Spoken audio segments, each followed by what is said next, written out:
Chapter 1. The day I watched my husband destroy himself. Have you ever watched someone ruin their own life while smiling? Because I have. Right now, my husband Thomas is sitting across from me in a polished bank office, signing what he believes is the most important deal of his career. His hand is shaking slightly as the pen moves across the final page, but not from fear. From excitement. He thinks this document will make him rich. He has no idea it's about to make him $200,000 poorer. When he finishes signing, he looks at me and smiles. My adieu after this. Everything changes for us. I smile back, but inside my head, I'm thinking something very different. Yes, Thomas. Everything is about to change. Because in exactly 24 hours, he won't have a wife, a house, or a future. Only debt, a lot of it. But to understand how he destroyed himself, you need to understand the moment I realized the man I loved never really existed. Chapter 2. The message that froze my blood. It was raining that night. Thomas said he had a late dinner with investors. That wasn't unusual.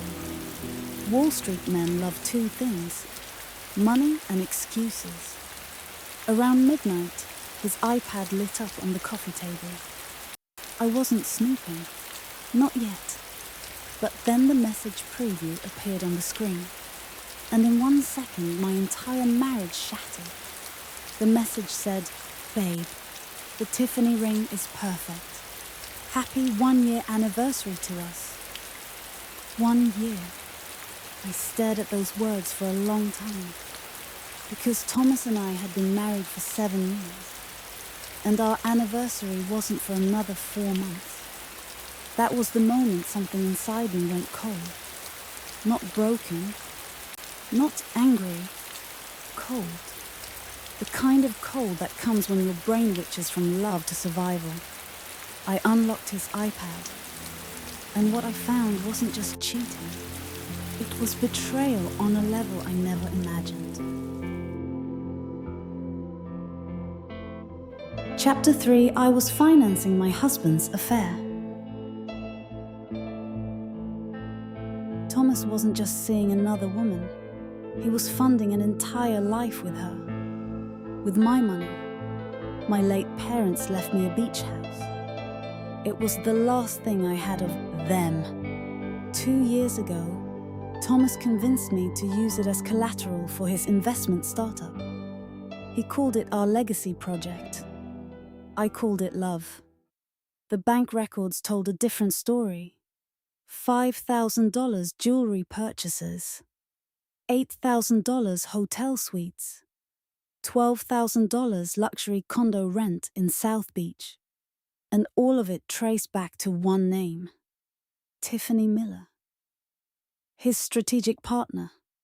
But the worst part, the money wasn't coming from his salary. It was coming from the startup loan tied to my house. If that business collapsed, I would lose everything. My parents' home. My savings. My security. Thomas wasn't just cheating. He was building a future with another woman using the ashes of mine. That's when I made a decision. I could cry, or I could win. Chapter 4. The most dangerous weapon is patience. The next morning, I made Thomas breakfast. His favorite omelette, fresh coffee, a kiss before he left for work. He had no idea the woman sitting across from him now was not his wife anymore. She was his executioner. If I confronted him now, he would panic, move money, hide assets. Lawyers would drain everything. So instead, I played the role he expected. the supportive wife.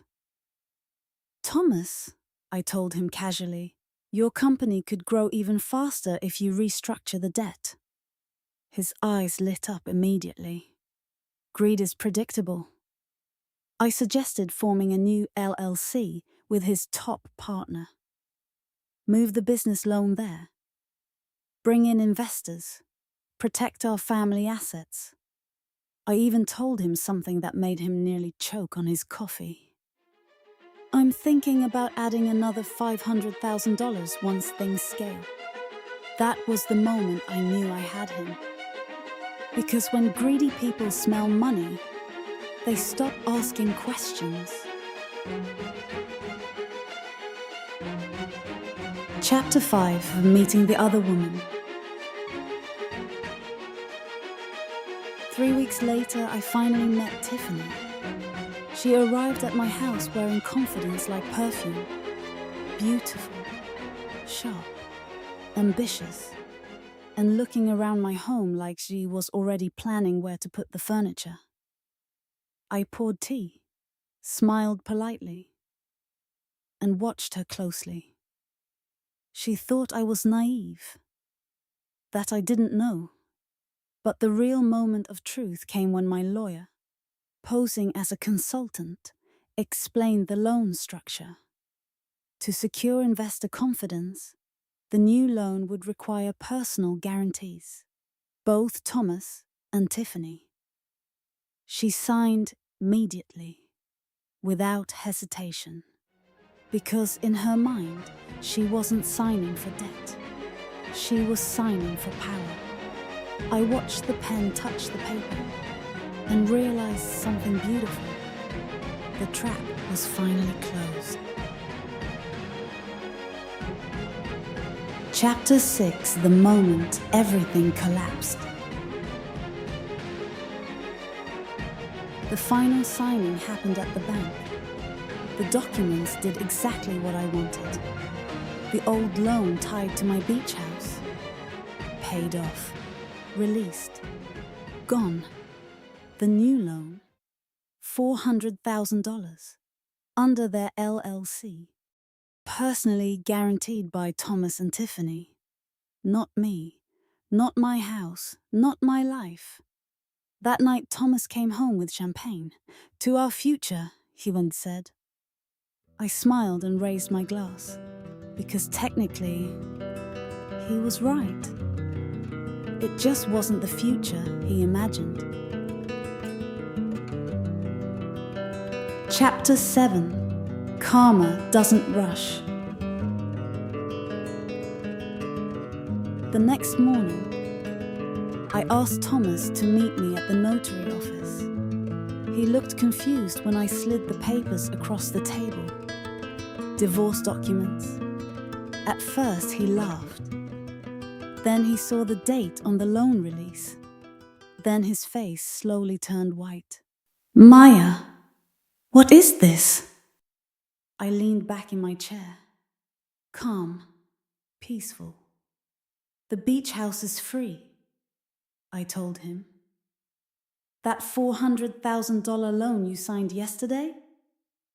You and Tiffany own it now. His phone started ringing. It was Tiffany. The bank had just frozen her accounts because I had already reported the misuse of startup funds to their risk department.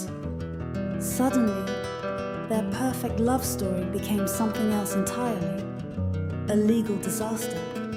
I stood up, walked to the door, and for the first time in years, I could breathe. Behind me, I heard them screaming at each other, blaming, panicking.